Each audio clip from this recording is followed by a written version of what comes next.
Après ça, c'est tout juste la sodomie du mal qui suit, hein, irréversible parce que Internet n'oublie jamais et ça lui collera à la peau jusqu'à la mort. Et ces enfants hériteront malgré eux de ce legs déshonorant de leur père. Faites donc attention à ce que vous postez sur les réseaux sociaux. Au lot des prouesses de ces influenceurs particuliers-là, il y a aussi l'expression corporelle et verbale, mêlant agressivité, insulte et offense, sans qu'il ne soit en aucun moment inquiété par une quelconque violation de loi, est assez symptomatique et caractéristique de celle de leurs collègues naviguant dans la même sphère qu'eux. La voix inutilement et sensationnellement forte, des gestes et gesticulations primitives, le vocabulaire et la grammaire linguistique pauvre et juvénile, qui, associés avec l'expression corporelle et morale et verbale et les gesticulations primitives, indiquent sans équivoque, sans doute, des déficits intellectuels et moraux que l'éducation scolaire était inconditionnellement censée leur attribuer. Mais bon, on pourrait néanmoins faire amende honorable à l'éducation scolaire, hein, qui, reconnaissons-le, a presque uniquement le premier mérite, du moins en Côte d'Ivoire, d'introduire à la connaissance linguistique française et des sciences qui vont avec, sans avoir la prétention de former moralement les élèves. Ce qui revient d'ailleurs principalement aux parents de ceux-ci. Mais le déficit moral et intellectuel observé chez ces influenceurs nocifs n'est pas une particularité commune à la jeunesse ivoirienne ou chez beaucoup d'Ivoiriens, surtout lorsqu'on voyage à l'intérieur du pays. Donc, il est très difficile d'excuser leur personnalité.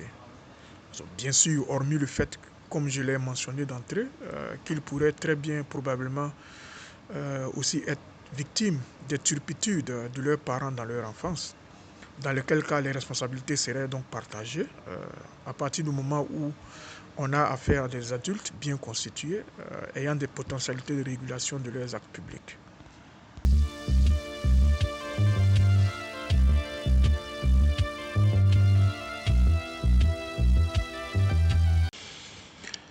Ce qui est le plus désolant et inquiétant en même temps, c'est l'écho favorable auprès surtout de la jeunesse dont jouit cette camaraderie de la bêtise. Ce qui pathologise le mal psychologique dont souffre la jeunesse ivoirienne. Et c'est très dangereux pour l'avenir d'un pays parce que c'est un marqueur de l'hypothèque du potentiel de développement que seule la jeunesse porte en elle.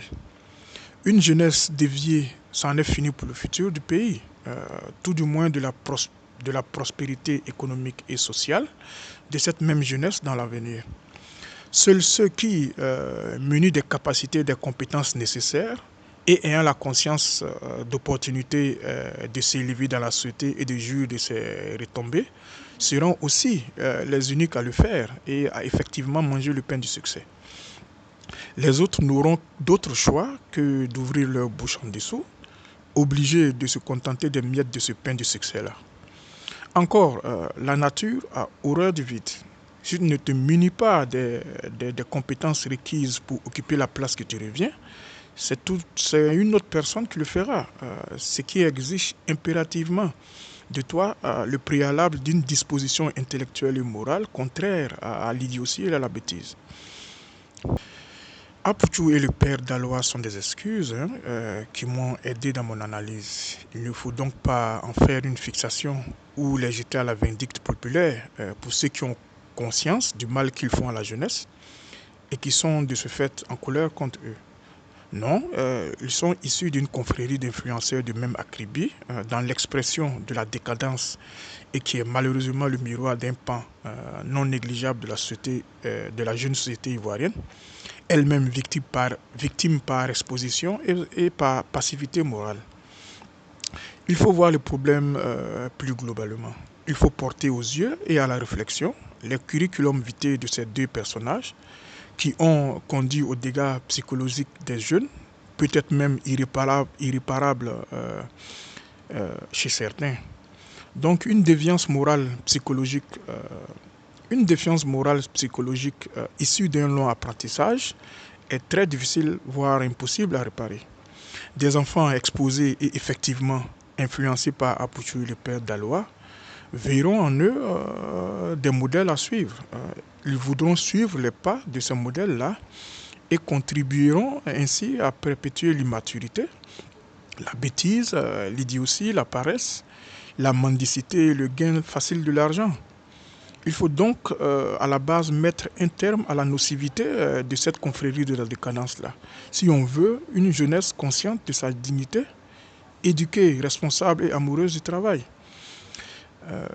C'est dans ce sens-là que la coopération musicale de Tiken Jah Fakoly, par exemple, avec Apuchu n'est pas du tout un bon exemple et encourageante.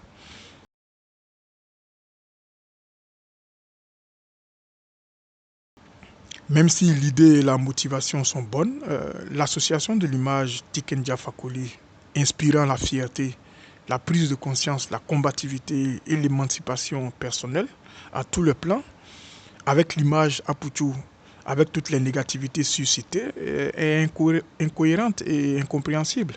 Une telle association insinue l'image d'une fréquentabilité morale des représentations publiques de ces personnes qui ne font que du mal à la jeunesse. Une telle association encourage, même involontairement, la continuation de la bêtise humaine, menant à la décadence. Et c'est ce qu'on voit. Ni Apuchu ni le père d'Aloa n'ont changé. Ils continuent les mêmes bêtises sur les réseaux sociaux. La télé publique n'est pas en reste et elle arrive encore à surpasser Tiken Jah dans cette prouesse vaine.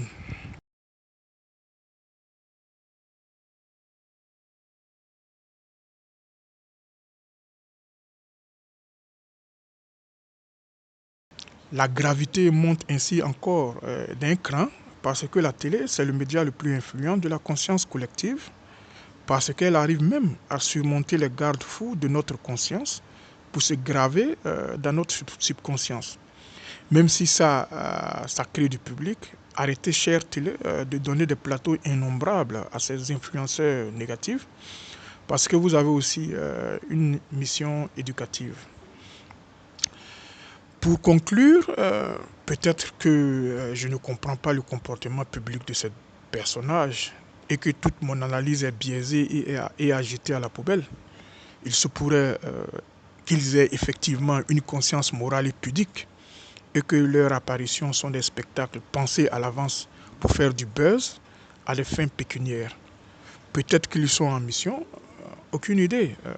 Mais ce qui est sûr, est vérifiable et palpable et qui est plus intéressant à retenir des simagrées décadentielles d'Apuchu, du père d'Aloa et de la confrérie d'idiotie qui va avec, c'est la conscience des effets néfastes sur la jeunesse et l'hypothèque de génération. Une génération sans éducation, c'est le pays qui sera au moins 30 ans en retard jusqu'à ce qu'une nouvelle génération apparaisse. L'influence négative sur nos enfants, sur nos frères et sœurs qui sont censés prendre la relève, continue à construire ce pays et à relever les défis de la prospérité économique et sociale. Et là, si on y prend garde, on récoltera justement les fruits de ces mauvais grains qu'on aura semés.